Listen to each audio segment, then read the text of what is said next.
Hello दोस्तों, welcome to my YouTube channel आध्यात्म और विज्ञान। आप सभी इस यात्रा में अपने अपने कार्य को बहुत ही अच्छे ढंग से कर रहे हैं। जो जिस चरण में पहुंचा है वो उस चरण पे अपने मार्ग को अच्छे से तय कर रहा है, आगे बढ़ रहा है और ध्यान की दिशा में हर कोई प्रयास कर रहा है। ध्यान ऐसी चीज़ है जो कभी बहुत अच्छा लगता है और कभी नहीं भी लगता है। तो ऐसे में बहुत से लोगों के मन में विचार आते हैं कि आखिर ध्यान क्यों नहीं लग पा रहा है, हम अपने मार्ग पे आगे क्यों नहीं बढ़ पा रहे हैं। कभी-कभी ऐसे बहुत सारे विचार आने लगते हैं कि अपने पिछले जो भी बीता आपका जो समय आप उसके बारे में सोचने लगते हैं, या कभी आप सोचने लगते हैं कि आगे क्या होगा, आगे ऐसा क्यों हो रहा है, आगे कैसे बढ़ेंगे, या ये सोचने लगते हैं कि आखिर कब तक ये यात्रा होगी, कहाँ तक हमें प्रयास करना है।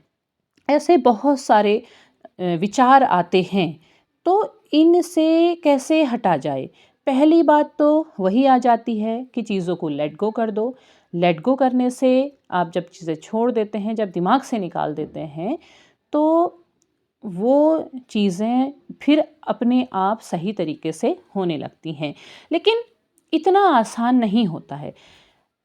हम इसको एक विचार शून्यता को कैसे प्राप्त करें, ये बड़ा ज़रूरी होता है, क्योंकि आत्मज्ञान, आत्म साक्षात करने के लिए आपको विचार शून्यता की अवस्था में जाना होता है। अब विचार शून्यता कैसे होगी, कैसे दिमाग से सारी चीज़ें बाहर निकलेंगी, ये एक बड़ा प्रश्न है। तो इससे जुड़ी मैं आपको एक छोटी सी कहानी सुनाना चाहूँगी। बड़े ध्यान से सुनिएगा और ये आपको आगे का रास्ता दिखाने में सहायक होगी, ऐसा मैं मानती हूँ। एक बौद्ध मठ था चीन में, जहाँ पर बहुत सारे बौद्ध भिक्षुक पढ़ा करते थे। वहाँ एक युवक गया और उसने मठाधीश जो वहाँ के गुरु थे उनसे कहा कि गुरुदेव, मैं आत्म साक्षात करना चाहता हूँ। तो उन्होंने कहा कि बेटा, ये मार्ग बहुत कठिन है और इस मार्ग पे आपको जैसा मैं कहूँगा बस उसी हिसाब से चलना होगा और कोई प्रश्न नहीं करना होगा, और यात्रा कठिन होगी। यदि कर सकते हो तो आओ, वरना कोई बात नहीं। तो वो युवक दृढ़ निश्चय के साथ गया था। उसने कहा, जी गुरुदेव, मैं करूँगा। इसके बाद उन्होंने कहा, ठीक है, मेरे आश्रम में 500 शिष्य हैं, तुम यहाँ पर उनके खाने के लिए चावल कूटने का काम करो और मुझसे कोई दूसरा प्रश्न मत करना और ना कोई बात करना, और जब समय आएगा मैं खुद तुम्हारे पास आऊँगा। तो उसने गुरु की आज्ञा मान करके चावल कूटने का काम शुरू कर दिया। वो रात दिन केवल चावल ही कूटा करता था और चावल ही कूटता रहता। सब शिष्य पढ़ते, अपने अपने काम करते, ध्यान लगाते, लेकिन वो केवल चावल कूटता। शुरू में उसके मन में बहुत सारे विचार आए। कभी वो अपने पिछले जीवन को याद करने लगा, कभी आगे के बारे में सोचने लगा, लेकिन गुरु की आज्ञा मान करके वो चावल कूटने का काम करता रहा। ऐसा करते हुए उसे बहुत साल बीत गए और धीरे धीरे वो विचार खत्म होने लगे। अब वो ना तो किसी से बात करता, ना कुछ सोचता, केवल चावल कूटता और चावल कूटता ही रहता।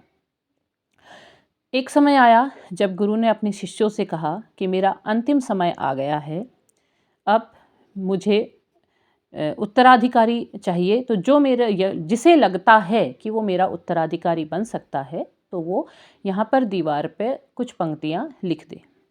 अब बहुत सारे शिष्य तो डर गए, बहुतों को लगा अपनी योग्यता पर शक हुआ। तो उनमें एक जो सबसे होशियार शिष्य था, उसने रात को कुछ पंक्तियाँ दीवार पर लिख दी। सुबह गुरु जागे तो उन्होंने देखा और वो बड़े नाराज़ हुए कि किसने ये कचरा लिख दिया है। उसने लिखा था, मन एक दर्पण है जिस पर अक्सर विचारों की धूल जम जाया करती है। वो बहुत नाराज़ हुए, लेकिन शिष्य चालाक था, उसने अपना नाम नहीं लिखा था और उसने बताया भी नहीं कि उसने लिखा। तो उन्होंने कहा, ये पंक्तियाँ मिटा दो यहाँ से, ये कचरा है और कुछ भी नहीं। और उनकी बातें सुनकर के वो चावल कूटने वाला हंस गया। 2 शिष्य उसे देखे थे, वो शाम को उसके पास गए। उन्होंने कहा कि तुम क्यों हंसे? उसने कहा, गुरु ठीक ही कह रहे थे, वो कचरा ही तो थी और क्या था। तो उन्होंने कहा कि तुम अगर कुछ जानते हो तो तुम लिख दो पंक्तियाँ। उसने कहा, मैं जानता हूँ पर मैं अनपढ़ हूँ, मैं कैसे लिख सकता हूँ? यदि तुम लिख सकते हो तो मैं बोल दूँगा। तो वो उस चावल कूटने वाले को ले गए और उसने जो पंक्तियाँ बोली उन्होंने लिख दी और नीचे लिख दिया चावल कूटने वाला। रात में गुरु जागे तो उन्होंने पंक्तियाँ देखी और वो बड़ा खुश हुए और वो चावल कूटने वाले के पास गए। उसने लिखा था कि आत्मज्ञान के लिए मन का होना आवश्यक नहीं है। यदि मन ही नहीं है तो धूल कहाँ जमेगी?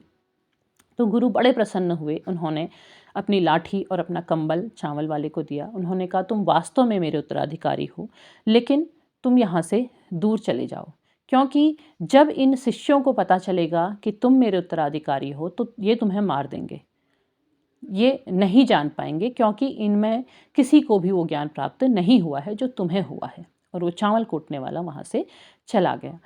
तो देखिए आत्म साक्षात उन्हें कैसे मिला। जब आपको आत्म साक्षात हो जाता है तब आपको सांसारिक चीज़ों की ज़रूरत ही नहीं है। वो चावल कूटने वाला उस अवस्था में पहुंच गया था जहां उसे गुरु की गद्दी की कोई आवश्यकता नहीं थी। उसे वो ज्ञान प्राप्त हो गया था। और ये कहाँ से आया? जब विचार शून्यता आई। तो विचार शून्यता, जब आप चीज़ों के बारे में बार बार अच्छा बुरा कैसा कहाँ क्यों ये सब सोचना छोड़ देते हैं, तब आप ध्यान की अवस्था को पाते हैं। तब वास्तव में आप अपने मार्ग पे सही तरीके से आगे बढ़ने लगते हैं। अब बात ध्यान की करें तो ध्यान के पद्मासन में बैठ करके विभिन्न मुद्राओं को धारण करके ही नहीं किया जाता है। आप जो काम कर रहे हैं, आप जब उसी काम में पूरी तरह से डूब जाते हैं तो वो अवस्था ध्यान की है। आप अपने जीवन में जो भी काम कर रहे हैं, जो कुछ भी कर रहे हैं प्रतिदिन, जिस समय आप खाना बना रहे हैं, आप खाना बनाने में डूब जाइए। आप पढ़ रहे हैं, आप ध्यान मग्न होकर के पढ़ें। आप अपना कोई दूसरा काम कर रहे हैं, आप उसमें मग्न हो जाएं। आप पौधे लगा रहे हैं, आप उसमें मग्न हो जाएं। वो आपकी ध्यान की अवस्था होती है। और वहाँ पर जब आप दूसरे विचारों को हटा करके केवल उसी काम पर अपना ध्यान केंद्रित करते हैं तो वो आपकी ध्यान की अवस्था होती है। ध्यान के लिए हर बार केवल एक ही प्रयास ज़रूरी नहीं होता है। आप ये सोचेंगे कि मैं एक दिन में 2 से 3 घंटे ध्यान करूं और फिर मैं अवस्था को प्राप्त कर जाऊं, तो ऐसा संभव नहीं हो पाता है, क्योंकि बुद्धि बार बार उन चीज़ों को, विचारों को आपके आसपास लेकर के आती रहेगी।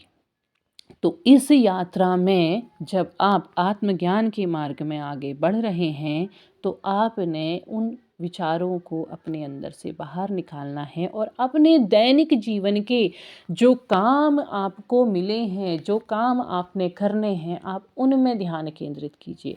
आप उनसे जुड़ जाइए और आपको ध्यान अपने आप, ध्यान आपकी की जो अवस्थाएं हैं वो अपने आप आपके अंदर समाहित होती चली जाएंगी। और आप तब जब सारे प्रक्रमों को कर करके आप अपने आप आगे बढ़ने लगेंगे तो आप आत्मज्ञान की ओर अपने कदम ज़रूर बढ़ाएंगे। तो उम्मीद है आपको मेरी बात समझ आई होगी, और यदि पसंद आई है तो प्लीज़ लाइक करें, शेयर करें और चैनल को सब्सक्राइब करना ना भूलें और अपने विचार मेरे साथ साझा करें। हमें जीवन में हर छोटी छोटी बात, छोटी छोटी चीज़ें अवश्य ज्ञान करवाती हैं। बहुत छोटी कहानी आपको एक बहुत बड़ी सीख दे के चली जाती है। तो मुझे लगता है कि आपको ये कहानी ज़रूर पसंद आई होगी। मैं अगले वीडियो में अगला कुछ और नई जानकारी आपके लिए लेके आऊँगी। तब तक के लिए धन्यवाद।